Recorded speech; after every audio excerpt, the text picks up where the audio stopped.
తెలంగాణ ప్రభుత్వం good news చెప్పింది. ఈ నెల 28 నుంచి ప్రారంభం కానున్న ఈ కార్యక్రమం ద్వారా చాలా మందికి, ముఖ్యంగా వాహనదారులకు ఊరట లభిస్తుందని చెప్పవచ్చు. ఇంతకీ ఏంటా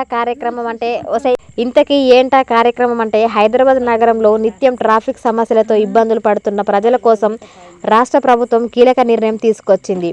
హైదరాబాద్ నగరం మెట్రోపాలిటన్ సిటీ కావడంతో నిత్యం వేల మంది ప్రజలతో రోడ్లు నిండిపోయి ఉంటాయి.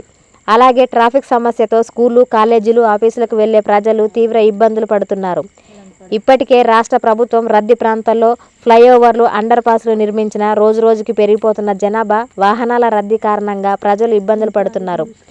భారత్లోని ఐటీ రంగంలో హైదరాబాద్ టాప్ ప్లేస్లో ఉంది. ముఖ్యంగా ఐటీ కారిడార్లో ట్రాఫిక్ సమస్య తీవ్రతరం అవుతోంది. ఈ క్రమంలో గచ్చిబౌలి, కొండాపూర్ మధ్య నిర్మించిన ఫ్లైఓవర్ ప్రారంభానికి సిద్ధమైంది. ఈ ఫ్లైఓవర్ను జూన్ 28న సీఎం రేవంత్ రెడ్డి చేతుల మీదుగా ప్రారంభం కానుంది. ఈ ఫ్లైఓవర్కు దివంగత కాంగ్రెస్ నేత పి. జనార్దన్ రెడ్డి పేరు పెట్టాలని రాష్ట్ర ప్రభుత్వం ఇప్పటికే నిర్ణయించింది. ఇక ఈ ఫ్లైఓవర్ విషయాలకు వస్తే 1.2 కిలోమీటర్ల పొడవుతో 6 లేన్లతో విస్తరించి ఉంది. ఈ ఫ్లైఓవర్ నిర్మాణానికి దాదాపు 178 కోట్లు ఖర్చు అయినట్లు సమాచారం.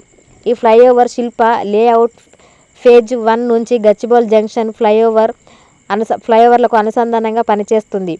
ఈ ఫ్లైఓవర్ ప్రారంభంతో ఐటీ ఉద్యోగులు ఊపిరి పీల్చుకుంటున్నారు. ఈ ఫ్లైఓవర్ అందుబాటులోకి వస్తే గచ్చిబౌలి జంక్షన్ వద్ద ఏర్పడే ట్రాఫిక్ సమస్య తగ్గుతుందని, ట్రాఫిక్ కష్టాలు తీరుతాయని, దీనివల్ల ప్రయాణికులకు సమయం ఆదా అవుతుందని అధికారులు భావిస్తున్నారు.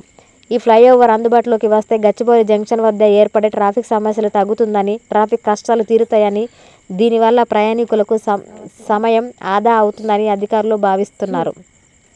ఇక ఈ ఫ్లైఓవర్ విషయాలకు వస్తే 1.2 కిలోమీటర్ల పొడవుతో 6 లేన్లతో విస్తరించి ఉంది. ఈ ఫ్లైఓవర్ నిర్మాణానికి